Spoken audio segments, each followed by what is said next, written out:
Hello and welcome to Game Week 9. Finally, the week where it's going to go very nice. And I'm also going to be exposing my final, but probably not final, wildcard. But first, my predictions. Everton, West Ham. You know what? This will actually be a great game. A battle of the best for the ones that aren't the best. They've both shown signs of promise. Everton's promise being that they can be completely shy every now and again. But I can see this one being a close game. And with West Ham missing Fabianski, I can actually see Everton getting a goal. Yeah, you heard. Everton goal. For a 1-1, and that's all. Villa-Brighton could actually be a very important win for both teams. Where even though Villa are improving, I think Brighton might have what it takes to have the edge over them to win. But it will be a very close game. And I'm going to go for Matt Ryan with both goals for Brighton, and then an own goal to, balance it all out. Bournemouth-Norwich. Goals, goals, goals, and more goals. Yes, I know that's exactly what I said for Arsenal-Bournemouth, but Bournemouth-Norwich...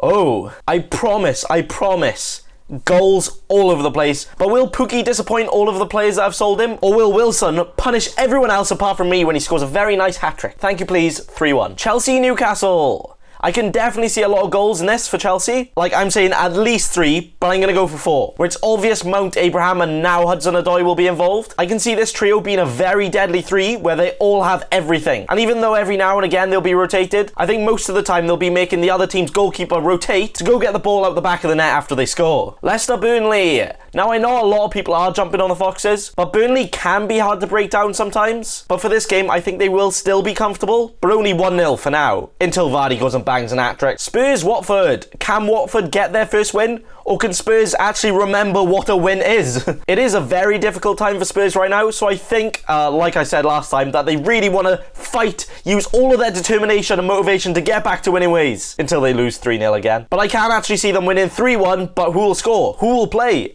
I don't know. Do you know? I don't even think they know. Wolves, Southampton. I don't think Southampton are any good right now, and even though Wolves started a bit wibbly-wobbly, I think they've finally found their feet, but to be honest, they weren't even playing that bad, they just weren't getting the results. But this result will end 2-0. No other way, it's impossible. It will end 2-0, because I said so. Traore bicycle kick goal confirmed. Palace, Man City.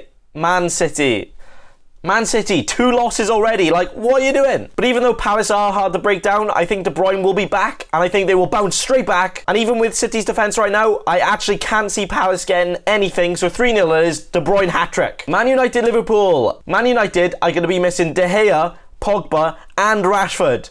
No, Rashford will be playing, but he's just going to go missing during the game, innit? I don't see Man United scoring at all. I think this is going to be a very difficult game for them, but I can see them just sitting back, so only a 2-0 with Mane and Salah fighting to the death for the goals. And finally, we have Sheffield United versus Arsenal. Sheffield are hard to break down, but with Lacazette back, even though I think it's going to be a close one, I think Arsenal can just about do it. But if Lacazette is back, will Aubameyang still have his shooting boots on, or is he just going to put his Crocs on and just relax, just chilling? But there are my predictions for this week. Even though I think some of these games are quite predictable, I can see a few of them being quite close and potentially even flipping the other way. But now time to expose my final but not final wildcard team. So it has changed from my first wildcard draft, but not by too much, so let's get right into the players. In goals we have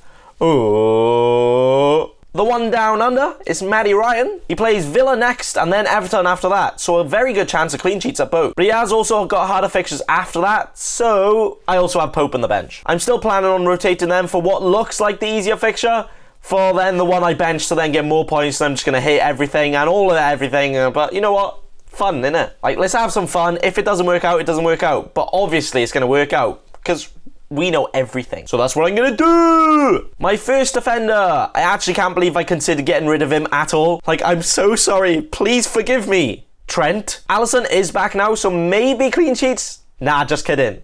Unless. But Trent is just as good as any attacking midfielder in the game, so the fact he can get clean sheets as well as being in the team that are going to win the league and not bottle it at all. I've had him from the start, I'm sticking faith, and if worse comes to worse, I can just downgrade him to any other defender in the game, so all the possibilities. This week, he plays Man United away, which sounds really bad, but Man United...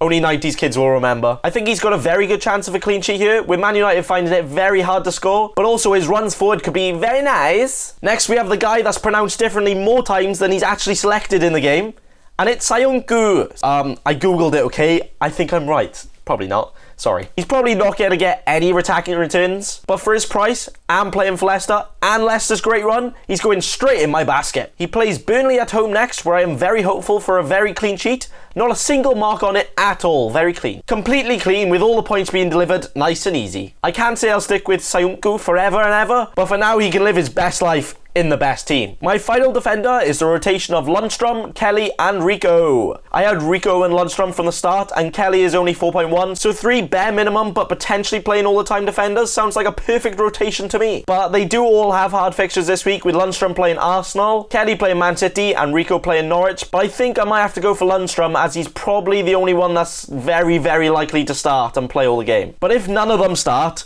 I think I'm going to have to start throwing hands, boy. But Rico with Norwich at home is probably the better fixture, as long as Pukki is still retired from the Premier League, but I kind of don't think he is yet. So Lundstrom, Arsenal at home, go get that money, boy. Moving on to midfield, and, well, this is very controversial. Like, I might actually have a news article written about me about this. But remember in my draft where I said I didn't have Salah or Sterling? Well, I still don't have either. Because my first midfielder is Mane. Like I said before, I would probably feel a lot safer with Salah, but I do think Mane is going to get similar points and will definitely justify that extra million, especially with it allowing me to spend some nice funds elsewhere to make this very sexy team. But Mane plays Man United next, and well, Man United, you have something else coming for you. Mane is going to destroy them, like my team has been destroying my rank lately.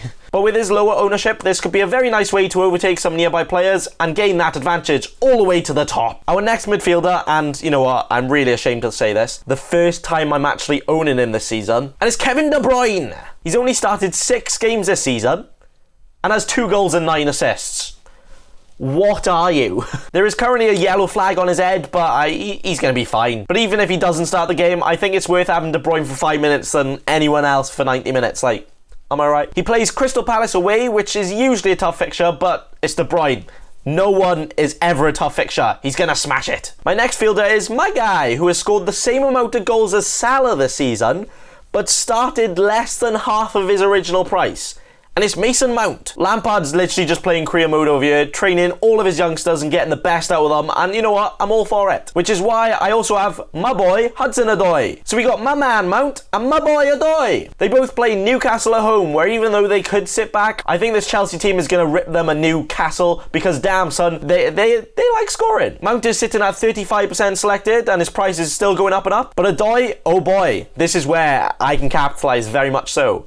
He's 5.9 million, only 1% selected, but I bet you he will start starting games right now, if not very soon. Now, I can see him and Mount not getting the full 90 minutes in these games, but he's improving as a player, he's great enough now, and Lampard is just going to get the best out of all of them, so to me, it's not a risk at all, but some people do say it is a risk when there's players like McGinn who are, you know, proven now that are cheaper, but Odoi, Just you wait. And my final midfielder is my bench player. I have 4.6 million for this position, but I think I'm going to go for a 4.5 million right now, and you know what, I ain't got a clue. If anything is going to change before the deadline, it's going to be this player right here. But right now, it's Douglas Luiz. Now, he hasn't been starting games, he started a few, but he's the most attacking player at this price, so if he can nail a spot, like, he has scored 2 goals, so maybe he can start getting into the team. I can imagine he could come in every now and again, but you know what, no, probably not. He's just going to sit on my bench forever. Just chill in the corner, grab your speaker. You are now my team's DJ. Go and have some fun. See, this is how I treat my players. I'm the best. And on to the forwards. This is where it gets very juicy.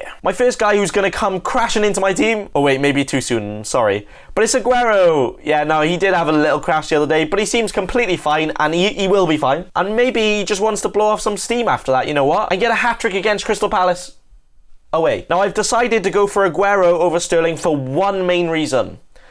I don't think Sterling's that good. Okay, maybe he is a little good, but nah. Watching him lately, doesn't look like he can go round a player, or he's just not even trying. And I feel like he can't create a goal for himself right now. And he's also been playing just as wide as the linesman lately, so I know. But Aguero, my man, he is one of the most clinical strikers here, and okay, in a Man City team that is slipping up already, but you can't lie, this Man City team, it's pretty good. But I do think Aguero is one of the safest options, as even though on a bad run, he's surely going to return a couple of goals, right? Now, a lot of people have said they would rather have Aubameyang, and you know what, guys? I'd rather win. But now, I actually think Arsenal's next few fixtures are a little bit difficult in terms of trying to score a lot of goals. And with Lacazette coming back, it gives me a few games evidence to convince me that it'll be a good move. So maybe, possibly soon. My next forward is Mr. Consistent. It's Callum Wilson. I think Wilson is a perfect example of patience can be very much rewarding. He managed to score every game week for 7 weeks and still drop in price twice. But he is at least back up a little bit now.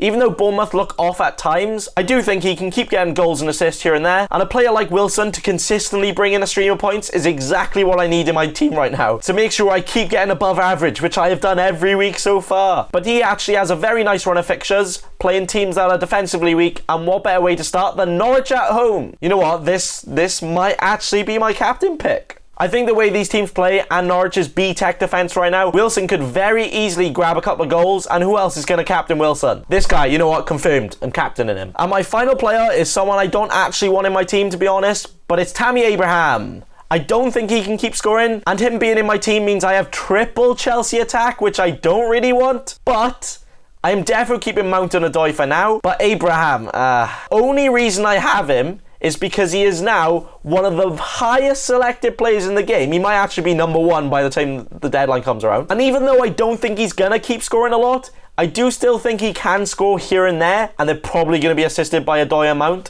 So maybe this triple up isn't too bad. If I didn't have Abraham, the fact he's owned by so many means if he did score, that would hurt my team and the average a lot. Where if he didn't score and I didn't have him, I don't actually gain that much out of it. So I hope Abraham can actually prove me wrong and keep scoring now. I'll happily accept defeat now I actually have him on my team. But if he flops in the next few weeks, he's gone. I feel like having him is probably a very safe option for my team right now, just to make sure that I don't slip away from average if my team does bad. So all the tactics, Tactic Master right here, I got it. So there we have it. Triple Chelsea attack, double Man City attack, and double Liverpool. Meaning if a couple of these teams frick up, oh dear. But I can see a very high ceiling here, with all these players being great potential, great form, great fixtures to make this team a very great team.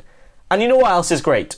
You guys. The support has been absolutely amazing from the start, and I do try my best to reply to every nice comment. And you know what? I reply to all the bad comments as well. I kind of find it funny. If you want to roast me, at least do it well, like. And I know I haven't been uploading the most recently, but that's because last year at uni, you know, I'm getting my head down, just like my rank down. But I can't let you guys go without a preview or a review, you know, that's just inhumane. But thanks so much. This team probably won't change now. I think I'm happy, I'm settled, but I will update you on Twitter if anything does. So thanks very much again, and remember, don't be a cheeky scrub. Subscribe to Nathan Bacon right now.